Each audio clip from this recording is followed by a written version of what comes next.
Recently, I talked to a pretty famous dating coach here in Europe. You've probably seen his reels.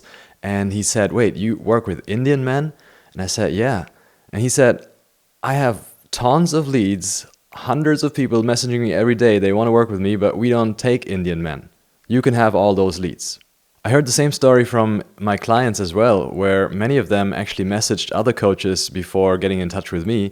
And often when they said that they were Indian, the coach would say, "No, sorry, no chance." In this video, I want to dive into why it is hard for coaches to work with Indian men, especially when it comes to dating.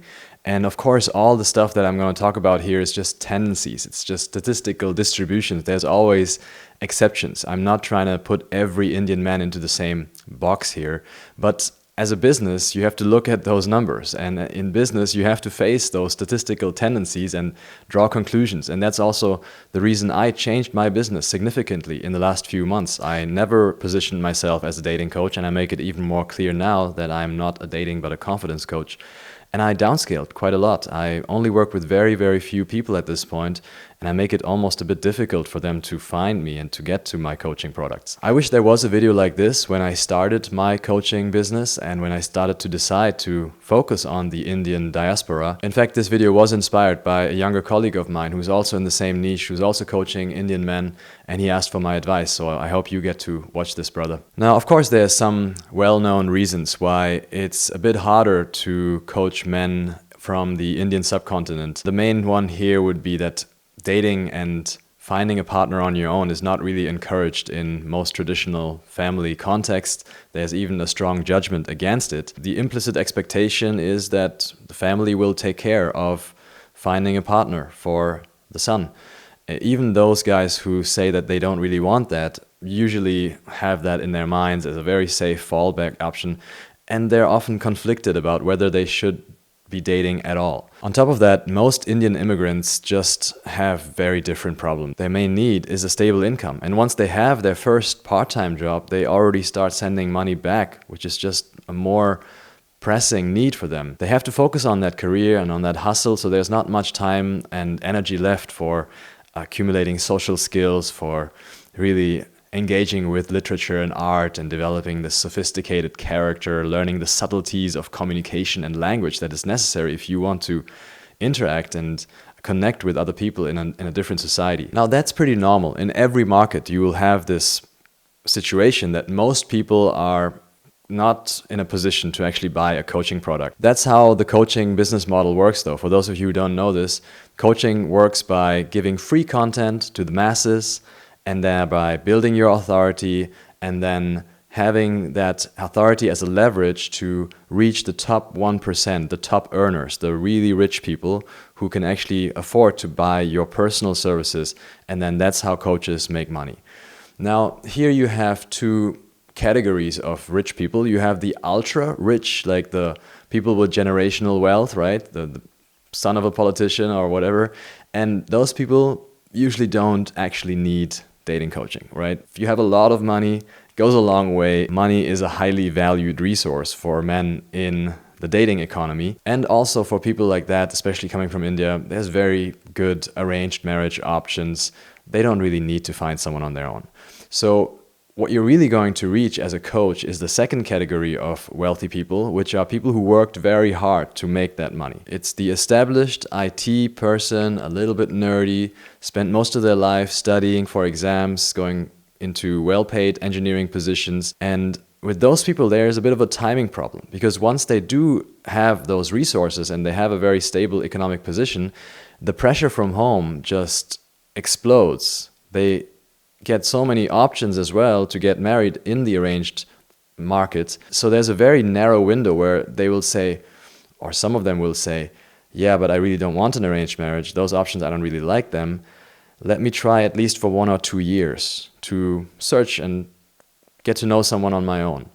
But at that point, the pressure is pretty big, and they're also not flexible enough in most situations to change in the fundamental way that would be necessary to become more charismatic, because they designed their whole life around security, and that means they usually don't really enjoy what they're doing for a living. Again, there's exceptions. There's people who really love programming and they're super excited about it and they're just so happy, again, those are not the people that you will actually get into your funnel as a dating coach. So for those men that you actually reach, that come to you, they actually have to find something that they enjoy doing, and that might mean changing their careers. And that's a very risky move. Most people will not be willing to take that risk because it means abandoning the safety that they have earned with years of labor. They're in a way also dependent on having those high-paying jobs if they're living outside of India. They can't just say, let me pursue my dreams now, let me take some risks. That will get them kicked out of the country. So the main problem with coaching South Asian origin men is that the changes that they would have to make in order to become attractive in the Western dating landscape just too big. And there is a certain pain that motivates them to make these changes, and that's a pain that they're very aware of. They have the pain of loneliness, lack of intimacy, lack of connection. And so if you put that option in front of their eyes of saying, hey, here, I can show you how to find a partner, how to be more social, how to feel more connected, how to have a family in the West, and you tell them that this is actually something they can do, it's not going to be too difficult, which is a bit of a distortion, but you need to do it in order to sell, they will buy that. And so you can get clients. But once they find out what the actual solution is, which is making those changes, they usually back out. Even after they've paid huge amounts, they will find a way to justify staying in their comfort zone, because that's what they have become over decades. It becomes a huge task to unwire that. And as a coach, we are not really specialized in doing that kind of inner rewiring. We help people do certain things practically. A coach is really good when the person already knows what he wants to do, and then the coach just helps him how to do it. But if the person doesn't actually know clearly what he wants, it's not coaching that's needed. It's maybe therapy. It's definitely one level deeper. And so that's the reason that most coaches say, we can't really work with that. There's another story from that coach that actually inspired me to make this video, which illustrates this point very well. He became big on social media with dating content. He filmed himself having real interactions with women in public, getting their numbers, and it went viral. But then at some point he said, hey, I want to stop this dating content. I don't really enjoy dating anymore. It's distracting me from my purpose. I don't really find meaningful relationships that way. And he started making this personal development content, talking more about how to find your purpose as a man. It was more philosophical, deep. The viewership declined. People found it a bit boring, maybe painful, maybe tedious, also a bit triggering, because a lot of people knew that they should be doing something they really love. They don't really want to hear that message because it just makes them feel guilty. So one day I saw his story and he asked his audience, hey, do you want this dating stuff back? If you give me 500 likes on this story, I'm gonna start making those videos again.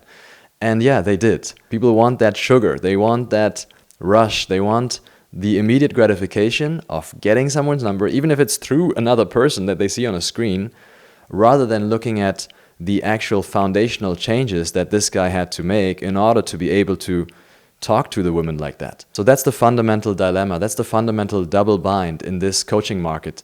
If you give them what they need, they don't really want to watch it. If you give them what they want, it doesn't really help. The only solution that I found for this problem as a coach is to be even more selective about the people that I work with, because there are exceptions to all of these tendencies that we discussed in the video so far.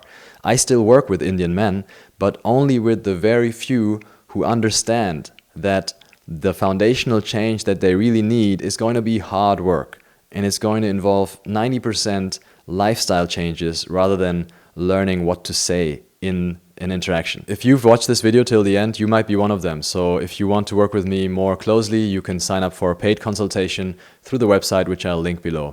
Otherwise, subscribe to the channel. Thanks a lot for watching. Samgachadvam. Namaskar.